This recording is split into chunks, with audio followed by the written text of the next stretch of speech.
केंद्र में मोदी सरकार के 7 साल पूरे होने पर बीजेपी के राष्ट्रीय अध्यक्ष जेपी नड्डा ने दिल्ली के लिए कोविड राहत सामग्री को झंडा दिखाकर रवाना किया है। इसके बाद उन्होंने कार्यकर्ताओं को संबोधित भी किया। इस दौरान उन्होंने विपक्ष पर भी निशाना साधा।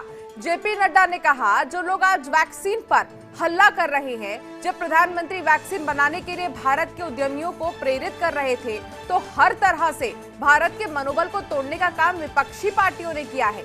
आज 2 कंपनियों से 13 कंपनियों को वैक्सीन बनाने की इजाजत दी जा चुकी है। कुछ समय बाद 19 कंपनियां वैक्सीन बनाना शुरू कर देंगी। कोविड टीकों की उपलब्धता पर अब शोर मचा रहे लोगों ने पहले इन टीकों को लेकर शंका जताई थी। विपक्ष पर निशाना साधते हुए नड्डा ने कहा, कुछ लोग साधक होते हैं और कुछ लोग बाधक होते हैं। साधक का काम साधना करना होता है और बाधा पहुंचाने वाले लोग हमेशा मिलेंगे। कुछ लोग हम पर हर तरह का आरोप लगाते रहेंगे। दिल्ली भी इससे ग्रसित है। तो बीजेपी कार्यकर्ता लोगों के पास जाकर राहत काम कर रहे हैं। को गिराने का काम किया। कौन लोग हैं जिन्होंने कोरोना के बारे में हमेशा गैर जिम्मेदाराना बयान दिए?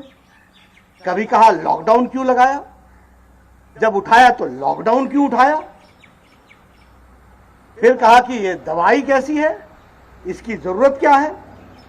वैक्सीन बनाने का जब निर्णय प्रधानमंत्री जी ने लिया और देश के उद्यमियों को प्रेरित किया, रिसर्च साइंटिस्ट को प्रेरित किया, तो उस समय भारत के मोराल को गिराने का काम कुछ लोगों ने किया, कुछ राजनीतिक दलों ने किया। ये हम सबको मालूम है।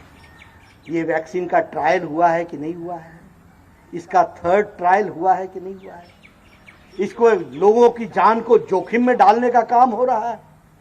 आज जो लोग वैक्सीन वैक्सीन वैक्सीन चिल्लाते हैं, यही लोग का अपना ही आत्मविश्वास नहीं था कि भारत मोदी जी के नेतृत्व में कभी एक नहीं 2 वैक्सीन बनाएगा और बना करके भारत की जनता को देगा। इस बात को हमको समझना चाहिए।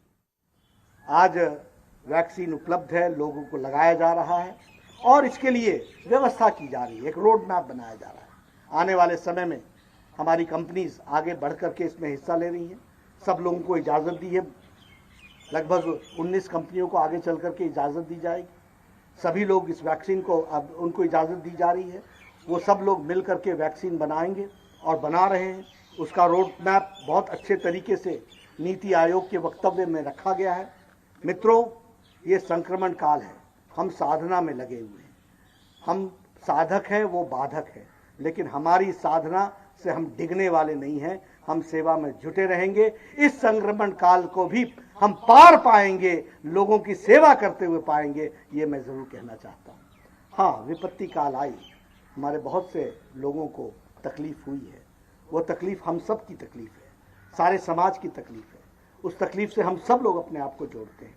लेकिन जिस नियत और जिस ताकत के साथ प्रधानमंत्री मोदी जी ने इस देश को आगे बढ़ाने का और इस संक्रमण से लड़ने का निश्चय किया है, निश्चित रूप से हमें सफलता भी मिलेगी और हम पूरी ताकत से इसे लड़ेंगे।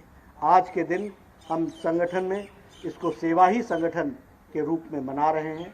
मैं प्रवेश वर्मा जी को बधाई देना चाहता हूं, जिन्होंने इस काम में बढ़ चढ़ करके हिस्सा लिया है, अपने इलाके की चिंता की है और इतने बड़े पैमाने में सेवा कार्य चल रहा है। मुझे जब मैं इसकी बात करता हूं तो मुझे दिखता है कि कितना फ़र्क है। आज हमारे कार्यकर्ता गली मोहल्ले में जा करके, सेवा बस्तियों में जा करके काम कर रहे हैं। दूसरी ओर सारी राजनीतिक दल या तो होम क्वारंटाइन हो गई हैं या आइसोलेशन में चली गई हैं, कहीं दिखती नहीं है। सिर्फ खबरों के निष्पक्ष विश्लेषण के लिए सब्सक्राइब करें Janatantra TV and press the bell icon. Never miss any update.